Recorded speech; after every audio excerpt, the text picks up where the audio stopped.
एक महात्मा भिक्षा लेने गए गांव में। बुरी तरह पति पत्नी लव मैरिज करके 3 साल हुए थे, अंदर लड़ रहे थे। महाराज ने देखा भिक्षा तो बाद में ले लेंगे, पेट की आग तो बाद में बुझाएंगे, पहले इस घर की आग बुझाओ जहां फायर ब्रिगेड भी नहीं पहुंच सकती। महाराज ने दरवाजा खटखटाया, नारायण हरि, द्वार खोलो द्वार खोलो। लड़ाई झगड़े की गैप में थोड़ा सा सुनाई पड़ा, फटाक से दरवाजा खोला। वो लड़की युवती रो रही है, मैं तो मर गई, मेरा तो कोई नहीं। महात्मा ने कहा नहीं नहीं बेटा बोल, क्या बात है।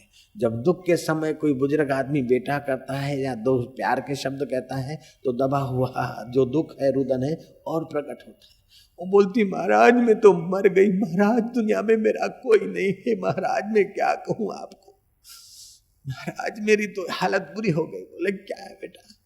बोले महाराज हम जब कॉलेज में पढ़ते थे उन दिनों में मेरे को बोलता था कि महाराज मैं क्या बताऊं आपको, मेरे को बोलता था तू तो चंद्रमुखी है, एक रात में 2-2 चांद खिले, एक घूंघट में एक बदरी में, बदरी का चांद तो सबका है, घूंघट का चांद तो अपना है।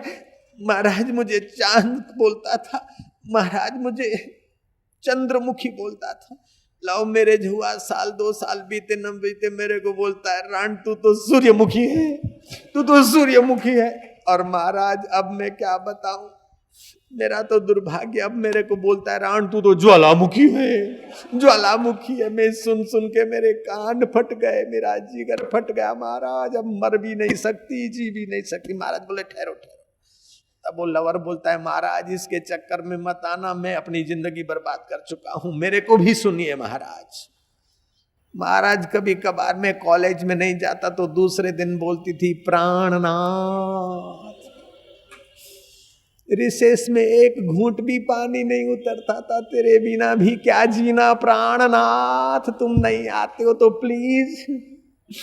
प्राणनाथ बोलती थी। शादी हुआ, 1-2 साल बीता, बोले नाथ खाना इधर पड़ा हैगा, नाथ ये कर लेना है।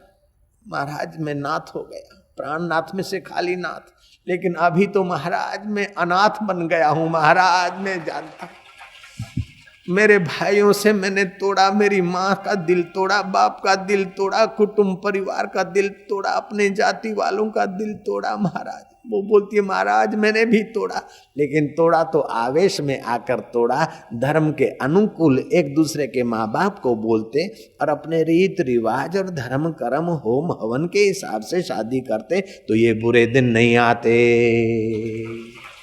शादी करना बुरा नहीं है, लेकिन विकारों की अंधी दौड़ लगाना बुरा है।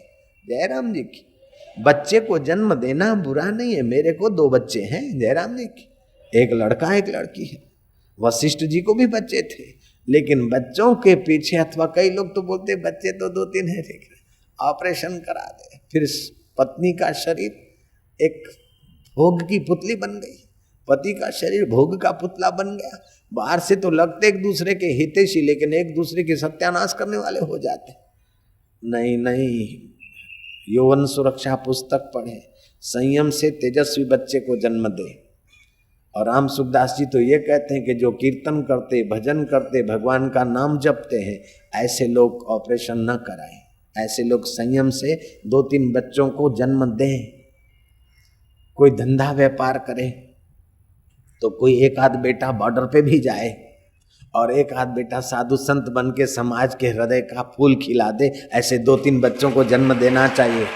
देश का भविष्य उज्जवल करने के लिए 2-3 बच्चों को जन्म देना चाहिए, 2-3 लड़कों को। राम सुखदास जी कहते हैं अगर जिसने जो भजन करते, जिसके कर्ण पवित्र हैं, उनके घर कोई जीव आता है और ऑपरेशन और एम्बॉर्शन करा देते हैं तो भ्रूण हत्या का पाप लगता है। और जो भ्रूण हत्या करते हैं उसकी दृष्टि अन्न पे पड़ती तो उसके घर का अन्न हम भिक्षा में भी नहीं लेते, उसके ऊपर बड़ा भारी पाप लगता है। 2-3 बच्चे देश को दे जाना चाहिए।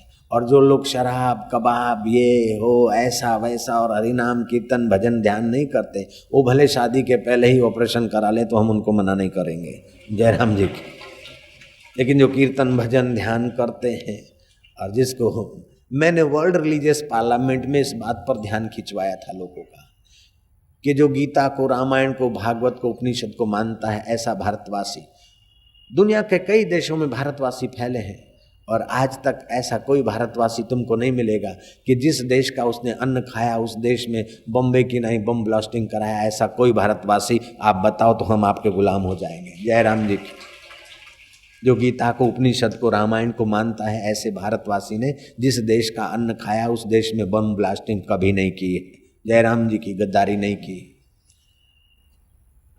तो जो लोग गीता को, रामायण को, उपनिषदों को मानते हैं, ऐसे लोगों को यौन सुरक्षा पढ़ के संयमी जीवन बिताना चाहिए और तेजस्वी 2-4 बेटों को जन्म देना चाहिए, ऐसा राम सुखदास जी का मानना है। और उन्होंने मेरे को बहुत आग्रह करके कहा कि देश की भावी अब संतों के लिए एक विचार का विषय है। संत अपने दिव्य विचार फैलाएं ताकि देश में कुछ भावी संतति तेजस्वी हो। और उस संत को मैंने वचन दिया कि महाराज आपकी बात मैं सुनाया करूँगा। जय राम जी की। मैंने आपको सुना दी, अब आप मर्जी के मालिक हैं। बात मुझे अच्छी लगी। जय राम जी की। नारायण हरि नारायण हरि नारायण।